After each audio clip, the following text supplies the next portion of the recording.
students, in today lecture we learn unbalance and maximization assignment problem। ये जो category आती है आपकी special case of assignment problem के अंदर आती है।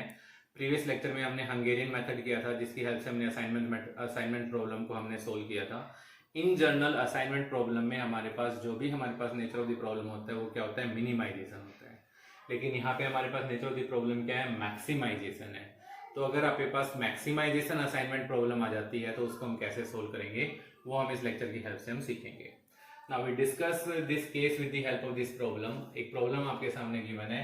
एक कंपनी हैज 4 मशीन्स, कोई कंपनी है जिसके पास 4 मशीन्स हैं, to be assign to 4 of the 5 workers. 4 machines हैं, 5 वर्कर पे असाइन करनी है, यानी जो प्रॉब्लम है आपकी वो किस कैटेगरी के अंदर आ गई, आपकी अनबैलेंस। मैंने आपको पहले भी बताया हुआ था कि प्रॉब्लम बैलेंस कब होती है, when number of row is equal to the number of column, यानी when machines is equal to the workers. तो प्रॉब्लम आपकी किस कैटेगरी के अंदर होती, बैलेंस कैटेगरी के अंदर होती। लेकिन यहाँ पे मशीन्स हमारे पास 4 है, वर्कर हमारे पास 5 है, तो ये किस कैटेगरी के अंदर आएगा, आपका अनबैलेंस के अंदर आएगा। Available for this purpose the expected production. Now इस लाइन को मैंने अंडरलाइन किया हुआ है, the expected production from each machines operated by each worker is given below.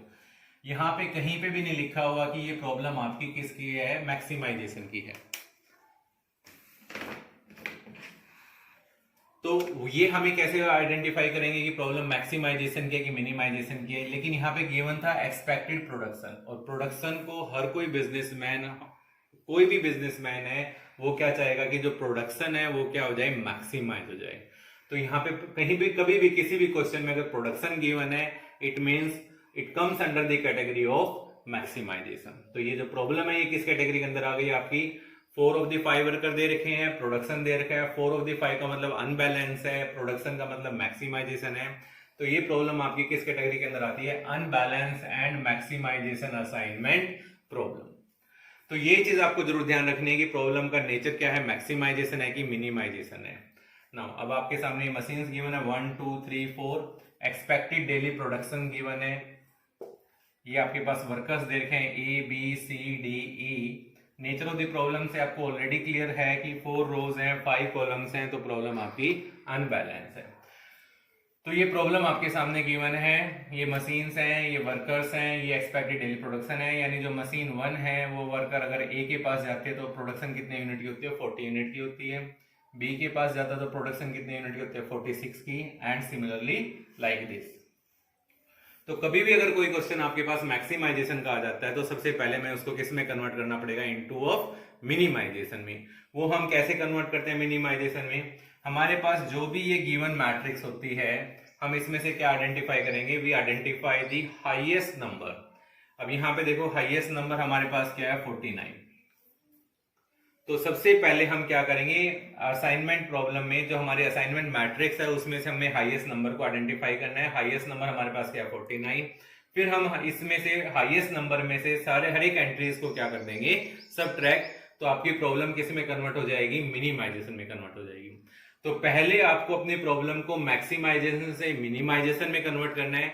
After converting into that of minimisation फिर आपको अपनी प्रॉब्लम को किस में कन्वर्ट करना है, बैलेंस फॉर्म में कन्वर्ट करना है।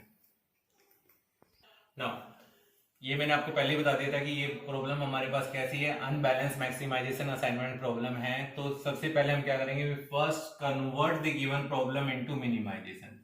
तो पहले हम प्रॉब्लम को मैक्सिमाइजेशन से मिनिमाइजेशन में कन्वर्ट करेंगे। And what is the technique for converting, by subtracting all the element of the production matrix from the largest element that is 49। तो जो प्रोडक्शन मैट्रिक्स थी उसमें हमारा लार्जेस्ट एलिमेंट क्या था, 49। तो सभी एलिमेंट्स को हम किस में से सब्ट्रैक्ट कर देंगे, 49 में, will get the revise matrix. After converting then we balance it by adding a dummy machines. तो ये पहले मैंने हर एक एंट्रीज को जो भी हमारी प्रोडक्शन मैट्रिक्स थी उसमें से मैंने 49 में से सब्ट्रैक्ट करके ये हमारी मैट्रिक्स आ गई हमारे पास। सॉरी। आफ्टर दैट हमें इसको क्या करना है, बैलेंस करना है। बैलेंस के लिए हमारे पास क्या डेफिशिएट था, मशीन्स डेफिशिएट, तो हमने एक डमी मशीन ऐड कर दी जिसकी सारी एंट्री हमारी क्या होंगी, 0 0 0। तो ये अब हमारे पास रिवाइज मैट्रिक्स आ गई जिसको हम क्या बोल सकते हैं, कॉस्ट मैट्रिक्स। जो गिवन मैट्रिक्स थी वो कैसी मैट्रिक्स थी, हमारे पास प्रोडक्शन मैट्रिक्स थी। जो गिवन मैट्रिक्स थी वो कैसी मैट्रिक्स थी, प्रोडक्शन मैट्रिक्स थी। Now now we apply the method which is known as the Hungarian method. Hungarian method में हम क्या करते हैं, वी फर्स्ट स्टेप हमारा क्या होता है, first we subtract the smallest, identify the smallest element from each row and then subtract it same from that row. तो करो आप इसको सब्ट्रैक्ट। तो फर्स्ट रो हमारे पास क्या है, ये है, इसमें स्मॉलेस्ट एलिमेंट क्या है, 1 है, तो 1 को सब्ट्रैक्ट करो तो ये हमारे पास मैट्रिक्स क्या आ जाएगी, बोलो 8 2 0 12 0। सेकंड रो में से भी स्मॉलेस्ट एलिमेंट क्या है, 1 है, तो 1 हमने, सेकंड रो में स्मॉलेस्ट एलिमेंट 1 था, तो 1 को आप सब्ट्रैक्ट करो तो एंट्री हमारे पास हो जाएगी 6, sorry 1 - 1 0, 17 - 1 16, 12 19 and 4। In the third row smallest element is 0, तो 0 को सब्ट्रैक्ट करो तो एंट्री सेम ही रहेगी, 0 13 8 11 4। फोर्थ रो में 0 है ऑलरेडी, तो एंट्री सेम रहेगी 19 3 0 5 2, और फिफ्थ में तो 0 है ही है, तो 0 0 0 0 एंड 0। क्योंकि इसमें फिफ्थ रो कंप्लीट 0 है, तो जो हमारा सेकंड स्टेप होता है कि हम कॉलम में से स्मॉलेस्ट एलिमेंट आइडेंटिफाई करते हैं और उसको सब में से सब्ट्रैक्ट करते हैं, तो वो हमारा 0 है, तो सारे कॉलम हमारे क्या रहेंगे, सेम रहेंगे। Now after these two step, पहले रो में से सब्ट्रैक्ट करना है, फिर कॉलम में से सब्ट्रैक्ट करना है। You have 0 in each row and each column. अब हमें क्या करना है, यहाँ पे असाइनमेंट बनानी है। अब फर्स्ट रो में हम असाइनमेंट कहाँ पे बना सकते हैं, आपके पास 2 ऑप्शन हैं, आप इसको भी बना सकते हो, इसको भी बना सकते हो। फॉर एग्जाम्पल आपने इसको असाइन कर दिया, अब इसकी पोजीशन क्या है, it is in the first row fifth column, तो फर्स्ट रो और फिफ्थ कॉलम में रिमेनिंग जितनी भी 0 है वो क्या हो जाएंगी, आपकी cross out. Come to the second row, एक ही 0 है, उसको आपने असाइनमेंट बना दिया। अब इसकी पोजीशन क्या है, it is in the second row first column, second row में कोई 0 नहीं है, फर्स्ट कॉलम में 2 0 है, ये हमारे क्या हो जाएंगे, cross out. Come to the third row, अब थर्ड रो में कोई 0 अवेलेबल नहीं है, जिसको क्रॉस कर दिया उसको असाइनमेंट नहीं बना सकते हैं हम। इसके अलावा हमारे पास और कोई 0 अवेलेबल नहीं है, तो कोई असाइनमेंट नहीं होगी हमारे पास। कम टू दी फोर्थ रो, एक ही 0 है हमारे पास, इसको आपने असाइन कर दिया। इसकी पोजीशन क्या है, it is in the fourth row third column, तो फोर्थ रो और थर्ड कॉलम में रिमेनिंग जितने भी 0 हैं वो क्या हो जाएंगे, cross out. And come to the fifth row, आपके पास 2 ऑप्शंस अवेलेबल हैं, आप किसी को भी असाइनमेंट बना दो, इसको असाइनमेंट बना दे तो ये 0 हमारे पास क्या हो जाएगी, cross out. Now count the number of the assignment. Here total number of the assignment हमारे पास 1 2 3 4, तो हमारे पास यहाँ पे number of assignment is equal to 4 which is less than the order of the matrix. Order of the matrix हमारे पास क्या है, 5. It means optimum solution is not obtained. And when optimum solution is not obtained, तो हमें next step हमें follow करना पड़ेगा। next step में हमें क्या करना है, we cover all the zeros of the matrix by minimum number of lines. उसके लिए हमने step क्या बताए हुए आपको। first step हमारे पास क्या होगा, mark that row that do not have any assigned zero. Mark that row that do not have any assigned 0। तो देखो हमारे पास थर्ड रो ऐसे जिसमें कोई भी असाइनमेंट नहीं है, तो थर्ड रो को हमने क्या कर दिया, टिक मार्क कर दिया। After that mark column that have 0 in the marked row. Marked row हमारे पास थर्ड रो है, इसमें 0 कहां पे, फर्स्ट कॉलम है, तो फर्स्ट कॉलम को हमने टिक मार्क कर दिया। देन थर्ड स्टेप हमारे पास क्या होता है, mark row that have assigned 0 in the marked column. Mark column हमारे पास क्या था, फर्स्ट कॉलम था, इसमें असाइन्ड 0 कहां पे थी, सेकंड में थी, तो हमने सेकंड रो को टिक मार्क कर दिया। Now I repeat again. सबसे पहला स्टेप हमारे पास क्या था, mark row that do not have any assigned 0, then mark column that have 0 in the marked row, then mark row that have assigned 0 in the marked column. अब देखो chain of marking आपकी complete हो गई। Next draw the minimum number of line from all the unmarked row and marked column. Draw the line from all the unmarked row and marked column. See, this will cover all the 0 of the matrix. क्या देखो सारी 0 cover हो गई है, नहीं, एक 0 हमारे पास अभी भी बची हुई है, जो 0 कवर नहीं हुई है हमारे यहाँ पे, तो हमें इस 0 को भी कवर करना है मिनिमम नंबर ऑफ लाइन से। एक ये 0 बची हुई है, एक ये 0 बची हुई है हमारे पास, sorry, draw the line through all the unmarked row, तो अनमार्क्ड रो हमारी ये भी है, तो देखो सी हमारी सारी 0 क्या हो गई हैं, कवर हो गई है। अब सारी 0 कवर हो गई हैं, तो उसके बाद हमारा नेक्स्ट स्टेप क्या होता है, we identify the smallest element from all the uncovered element. Uncovered element हमारे पास ये है, तो इसमें से स्मॉलेस्ट एलिमेंट क्या है 4। अब 4 को हम क्या करेंगे, जितने भी अनकवर्ड एलिमेंट्स हैं उनमें से तो क्या कर देंगे इसको सब्ट्रैक्ट, और जो भी इंटरसेक्टिंग एलिमेंट है उसमें हम इसको क्या कर देंगे ऐड, उसमें हम इसको क्या कर देंगे ऐड।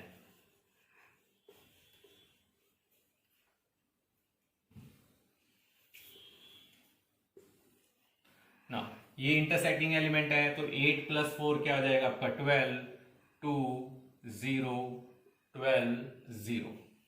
सेकेंड रो क्या हो जाएगी 0 12 8 15 0। थर्ड रो क्या हो जाएगी 0 9 4 7 0।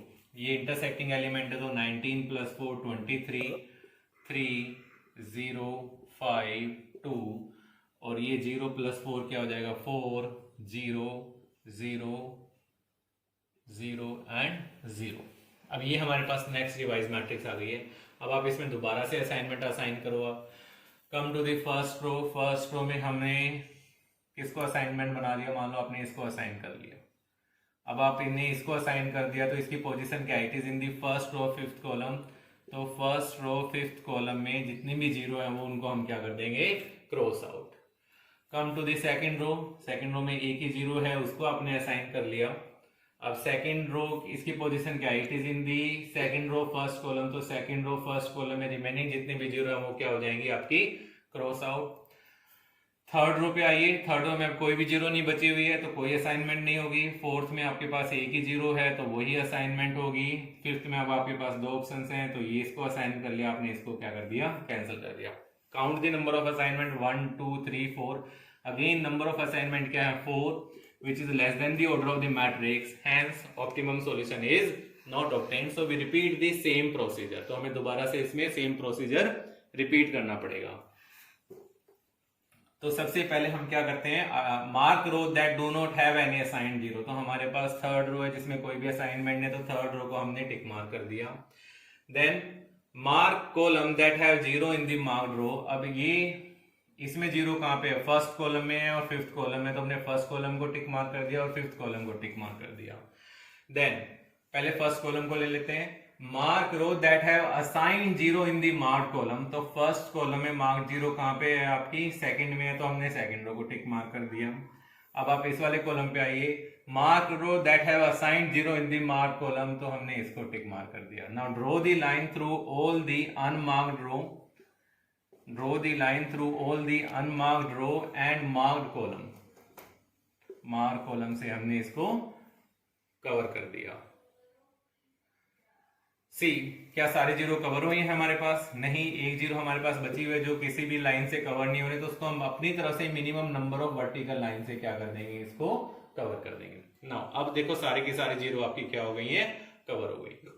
इसके बाद हम क्या करते हैं, जो सबसे स्मॉलेस्ट अनकवर्ड एलिमेंट होता है उनमें से सबसे स्मॉलेस्ट एलिमेंट को आइडेंटिफाई करते हैं। तो सबसे स्मॉलेस्ट एलिमेंट हमारा क्या है 2।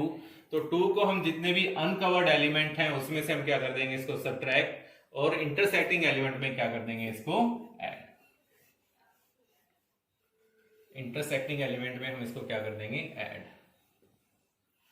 ना write on the first row. तो ये तो इंटरसेक्टिंग एलिमेंट नहीं है, तो ये 12 एज इट इज रहेगा। 2 - 2 0 हो जाएगा, ये 0 ही रहे, ये 2 हो जाएगा क्योंकि ये इंटरसेक्टिंग एलिमेंट है। देन 12 - 2 10, और ये क्या रहेगा हमारा 0। ये भी इंटरसेक्टिंग नहीं है, तो ये भी 0 ही रहेगा। Come to the second row. तो ये क्या हो जाएगा हमारे पास 0 10 8 13 0। थर्ड रो पे आ जाइए आप, 0 7 4 5 0। Come to the fourth row. ये 23 हमारा इंटरसेक्टिंग एलिमेंट है, तो 23 में हमने 2 ऐड कर दिया, तो क्या हो जाएगा 25। ये क्या रहेगा 3, ये हो जाएगा हमारा 2, ये हमारा हो जाएगा 5, और ये हो जाएगा 4। ये इंटरसेक्टिंग एलिमेंट है, तो इसमें 2 ऐड हो जाएगा। नेक्स्ट में आप आइए, 4 + 2 क्या हो जाएगा 6 0। ये इंटरसेक्टिंग एलिमेंट है 2 0 एंड 2।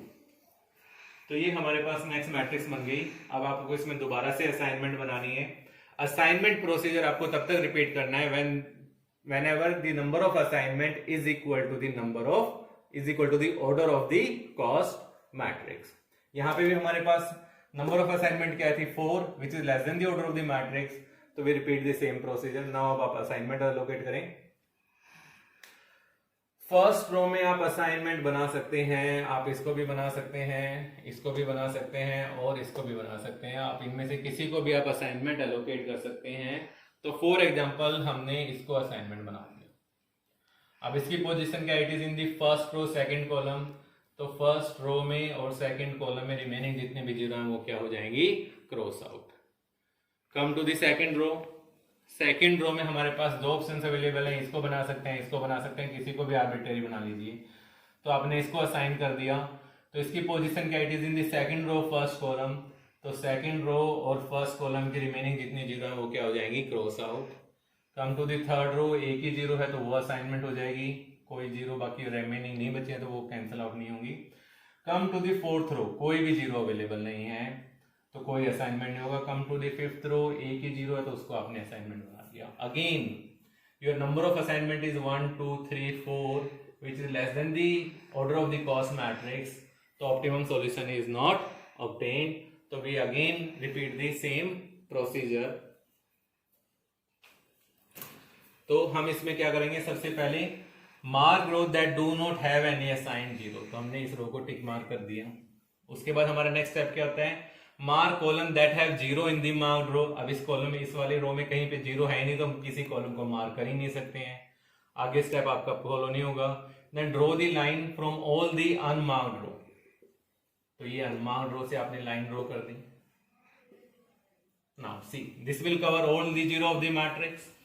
तो सारी की सारी जीरो हमारी क्या हो गई, कवर हो गई.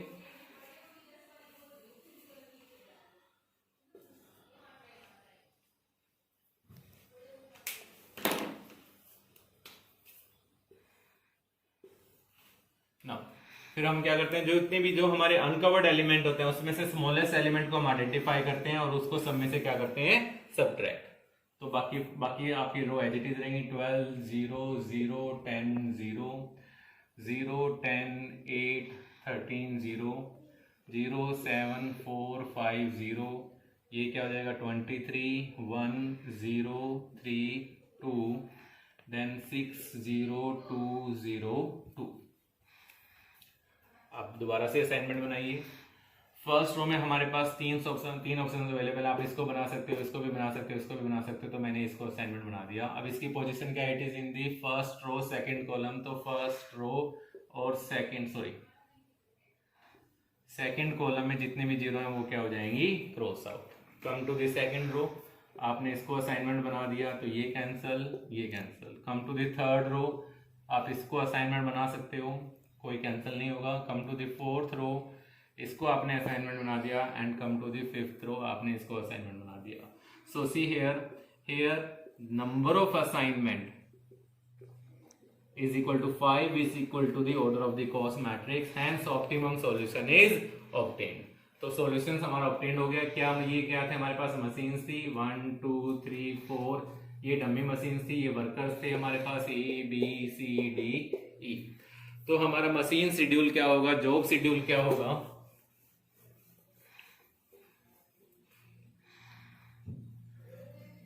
हमारा जॉब सीक्वेंस क्या होगा, जॉब हमारे पास यानी जो मशीन्स हैं वो किस वर्कर के पास जाएंगी. तो जो मशीन 1 है, machine 1 goes to worker B, machine 2 goes to worker A, 3 goes to worker E and 4th to C. और जो डम्मी मशीन है, आप इसको लिखने की जरूरत नहीं है क्योंकि इसकी कॉस्ट ओरिजिन में मैं अभी बताता हूँ वो 0 होगी, लेकिन जो डम्मी है हमारी वो कहाँ पे गई हुई है, डी पे गई हुई है.